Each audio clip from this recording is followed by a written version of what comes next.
Hello everyone. तो अपने budget series में हमने एक वीडियो आपको पहले दे दिया है जिसमें हमने बताया है कि बजट होता क्या है और थोड़ा उसकी क्या इंपॉर्टेंस वगैरह है और कौन बनाता है, कैसे बनाता है, इन सब की बातें हमने कर ली। और मैंने कहा था कि बेसिक्स है और 2024-25 का जो बजट होगा वो 2-3 बेसिक्स के जानने के बाद ही उसके बारे में हम बात करेंगे, है ना।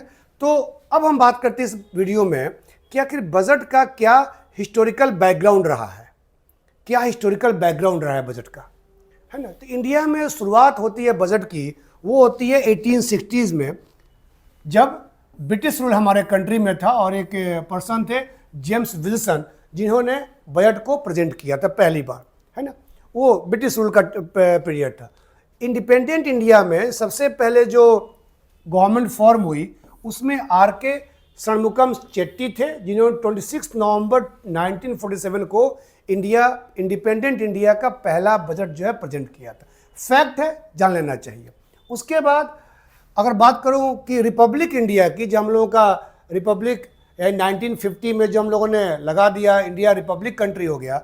उसके बाद अगर पहला आया बजट तो 28 फरवरी 1950 को जॉन मथाई इन्होंने पहली बार रिपब्लिक इंडिया का बजट जो है प्रेजेंट किया था। अब कुछ और अगर अब हिस्टोरिकल चीज़ों की बात मैं करूं तो इंडिया में 1924 से लेकर 2016 तक रेल बजट जो है अलग से प्रेजेंट किया गया। क्यों? क्योंकि ब्रिटिश रूल के दौरान क्या हुआ था कि रेलवे का डेवलपमेंट शुरू हुआ था, रेलवे का कंस्ट्रक्शन शुरू हुआ था, तो लोग रेलवे बहुत खर्चा करते थे। तो उन लोगों ने अकवर्थ कमेटी के रिकमेंडेशन पर, जो कमेटी 1920 में बनाई गई थी, इस फैक्ट है जो आपको जानना चाहिए, अकवर्थ कमेटी के रिकमेंडेशन पर ब्रिटिश गवर्नमेंट ने रेलवे को जनरल बजट से अलग कर दिया, क्योंकि रेलवे पे उनका खर्चा बहुत ज़्यादा था और जनरल पे बहुत कम था, क्योंकि वेलफेयर नेशन से कोई मतलब नहीं था उनको। तो लोगों ने दो सेपरेट बजट, अलग अलग बजट जो है बनाना शुरुआत कर दिया। बट जब इंडिपेंडेंस के बाद हम लोग एक वेलफेयर नेशन के रूप में स्टैब्लिश हुए तो हमारा ज़्यादा एक्सपेंडिचर जो है सोशल वेलफेयर प्रोग्राम्स के लिए था। लेकिन फिर भी हम लोग फॉलोअर हैं, हम फॉलो करते रहे। जब एक और गवर्नमेंट आई 2014 में, उसने कहा कि नहीं, हम लोगों को इस चीज़ को फॉलो करने की आवश्यकता नहीं है और हमें क्या करना होगा, हमें रेलवे बजट को अलग कर देना होगा और अलग करने की ज़रूरत नहीं है और हमें रेलवे और जनरल को मर्ज कर देना होगा। तो 2017 से हम लोगों ने रेलवे और जनरल बजट को एक साथ प्रिंट करना शुरू कर दिया, ठीक है, मर्ज कर दिया हम लोगों ने। और एक और चीज़ जान लें, फैक्ट की बताया था पहले ही मैंने कि पहले बजट जो है last working day of February आता था, अब 2017 से बजट जो है फर्स्ट वर्किंग डे फरवरी आ रहा है।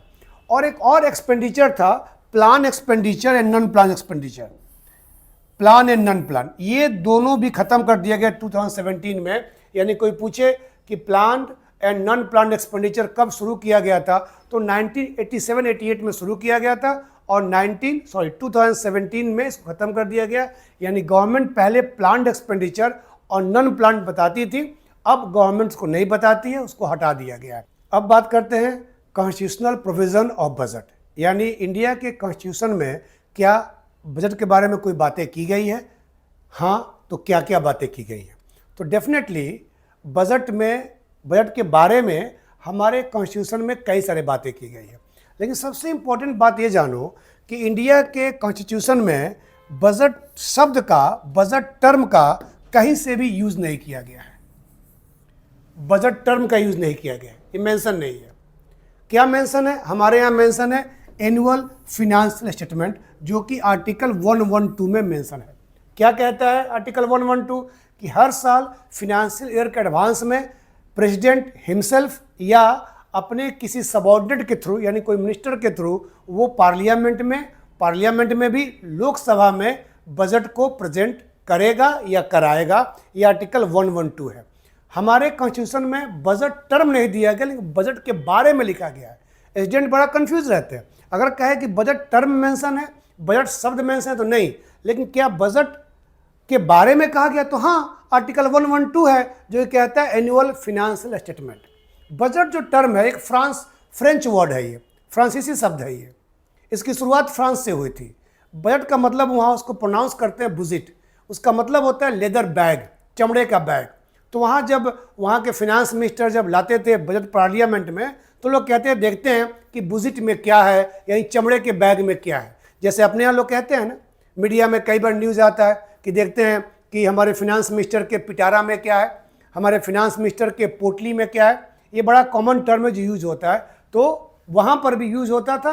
और उस समय यूरोपीय कंट्री का बहुत कंट्रोल था पूरे वर्ल्ड पे, तो ये टर्म पूरा पॉपुलर हो गया और ग्लोबल हो गया, और बजट हर जगह यूज होता है। लेकिन बजट हमारे कॉन्स्टिट्यूशन में कहीं पर मेंशन नहीं है, उसके बारे में मेंशन है आर्टिकल 112। एक और चीज़ जान लीजिए कि बजट क्या है, एक कॉन्स्टिट्यूशनल ऑब्लिगेशन है। ऑब्लिगेशन मतलब जो गवर्नमेंट को फॉलो करना ही करना है, किसी भी सिचुएशन में गवर्नमेंट को फॉलो करना है। गवर्नमेंट डिनाई नहीं कर सकती उससे कि हम बजट प्रेजेंट नहीं करें, क्योंकि इसके बारे में कॉन्स्टिट्यूशन में मेंशन किया गया है, और जिन चीज़ों के बारे में कॉन्स्टिट्यूशन में मेंशन किया गया है वो ऑब्लिगेशन हो जाते हैं गवर्नमेंट को, और गवर्नमेंट को उसको फॉलो करना ही होता है। ठीक है, तो अगर बात करूं कॉन्स्टिट्यूशन के आर्टिकल की, तो आर्टिकल 112 से लेकर आर्टिकल 117 तक फाइनेंशियल मैटर के बारे में एक्सप्लेन किया गया है, और इसी आर्टिकल के बीच में बजट के बारे में मेंशन किया गया। आर्टिकल 112 जो पहले ही बता दिया, एनुअल फिनेंशियल स्टेटमेंट की बात करता है, और यही बजट की बात करता है। उसके बाद आता है आर्टिकल 1143 जो अप्रोप्रिएशन बिल की बात कहता है। ये क्या कहता है कि कॉन्स्टिट्यूशन जो है कि no amount can be withdrawn from the CFI without enactment of law, यानी बिना लॉ के परमिशन के एक भी पैसा जो है आप CFI यानी consolidated fund of India, Bharat की संचित निधि से नहीं निकाल सकते हैं। ये आर्टिकल 1143 है, और इसी के लिए अप्रोप्रिएशन बिल भी एक डॉक्यूमेंट है जो कि बजट के साथ प्रेजेंट होता है। अगला है आर्टिकल 266। ये कहता है कि parliamentary approval required to money from the CFI, यानी CFI से पैसा निकालने के लिए पार्लियामेंट्री अप्रूवल जो है वो बहुत इंपॉर्टेंट चाहिए, है ना। उसके बाद है आर्टिकल 202। आर्टिकल 202 क्या है, ये स्टेट गवर्नमेंट के लिए है।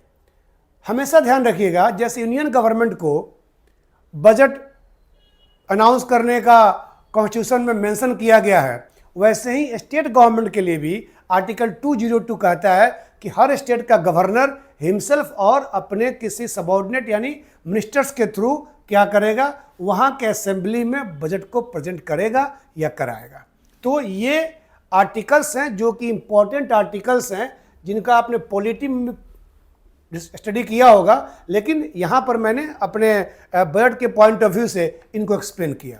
ठीक है, अब यहाँ पर एक टेबल दिया है मैंने, इसको एक्सप्लेन नहीं करूँगा मैं, लेकिन आप लोगों के इन्फॉर्मेशन के लिए कि कई सारे आर्टिकल हैं जो 112 और 117 के बियॉन्ड हैं, या उससे पहले है उसके बाद में है, और इन आर्टिकल्स में भी कहीं ना कहीं बजट के बारे में बहुत सारी बातें की गई है, और उसका एक लिस्ट दिया गया है यहाँ पर, जिसको आप लोग चाहें तो स्क्रीनशॉट ले लेंगे, और चाहे तो आप लोग इसका PDF पे जब मैं लोड करूँगा तो आप लोग उसको ले लेंगे।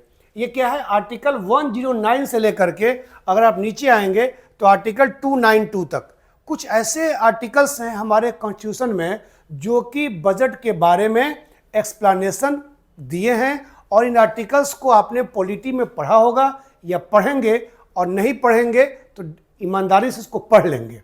नहीं पढ़ने का सवाल ही नहीं होता है, खासकर वैसे लोग जो UPSC और PCS की तैयारी कर रहे हैं, उन लोगों को तो बिल्कुल उसको पढ़ना ही चाहिए। इसमें सब कुछ दिया हुआ है, चाहे गवर्नमेंट की बोरोइंग की बात करें, चाहे फिनांस कमीशन की बात करें, चाहे grant from union certain states की बात करें, और चाहे अदर आर्टिकल 109, 110, ये सब मनी बिल वाला आर्टिकल जो आपने पढ़ा होगा। इसलिए रीड नहीं करूंगा इसको मैं, ये चार्ट मैंने दे दिया आपको, आप चाहें तो इसका स्क्रीनशॉट ले लें। हिंदी वालों को भी आसानी होगी, आर्टिकल जान लें और आर्टिकल का हिंदी उनके पास होगा, उसको पढ़ लेंगे एक लाइन में, है ना, या मैं इसका PDF आपको प्रोवाइड कर दूंगा। तो इस तरह हमने देखा कि कॉन्स्टिट्यूशन के कई सारे बैकग्राउंड, कॉन्स्टिट्यूशन में कई सारे मेंशन किए गए हैं हमारे बजट के बारे में। ठीक है, अब इसका एक और टॉपिक मैं बताऊंगा आपको, रोल ऑफ बजट।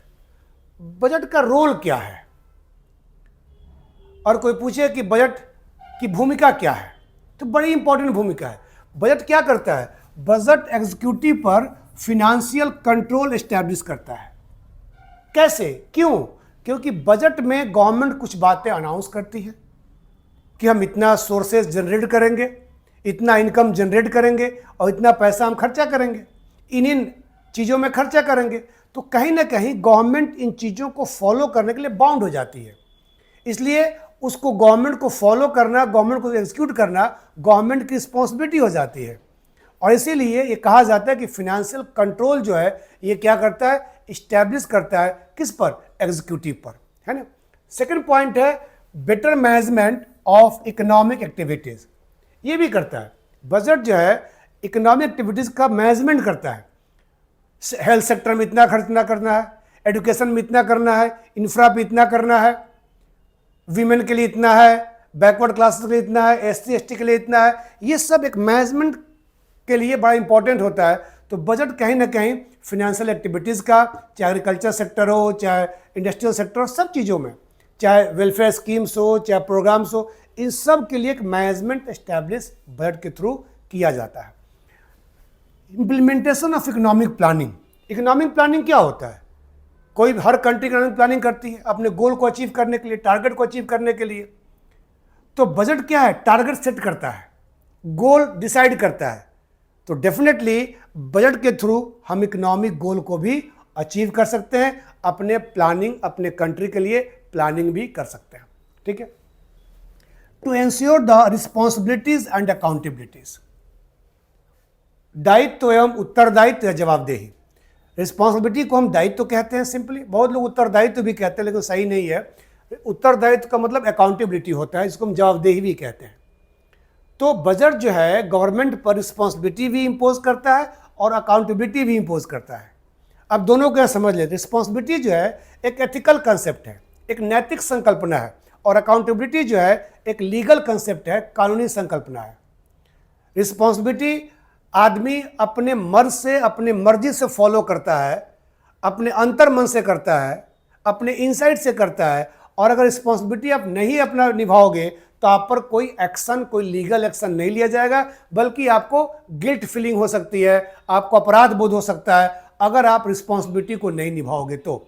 लेकिन अकाउंटेबिलिटी जो है वो क्या है, एक कानूनी टर्म है। जो अगर आप अकाउंटेबल हैं किसी काम के लिए और उस काम को अगर नहीं करते हैं तो आपके अगेंस्ट में लीगल एक्शन लिया जा सकता है।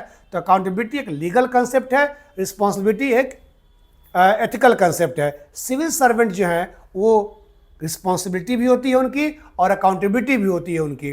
गवर्नमेंट की भी रिस्पॉन्सिबिलिटी है, अकाउंटेबिलिटी है।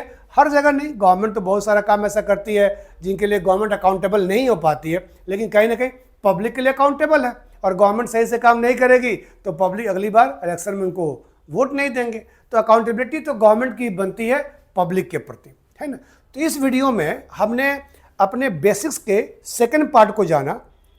अब एक वीडियो बेसिक्स का और बनाऊंगा मैं, जो बनेगा कंपोनेंट ऑफ बजट, जो कि बड़ा इंपॉर्टेंट होगा क्योंकि सारे टर्म्स जो होंगे वो आपके एग्ज़ाम के लिए भी और बजट 2024-25 को समझने के लिए भी बहुत ही इम्पॉर्टेंट होंगे। सो इस वीडियो में इतना ही। अगले वीडियो में हम उन टॉपिक्स की बात करेंगे और उसके बाद बजट 2024-25 की बात करेंगे। तो उम्मीद करता हूँ वीडियो में दी गई जानकारी आपके लिए काफ़ी बेनिफिशियल होगा। अगले वीडियो में फिर मुलाकात होगी। इस वीडियो में इतना ही। Thank you for watching this video. Thank you.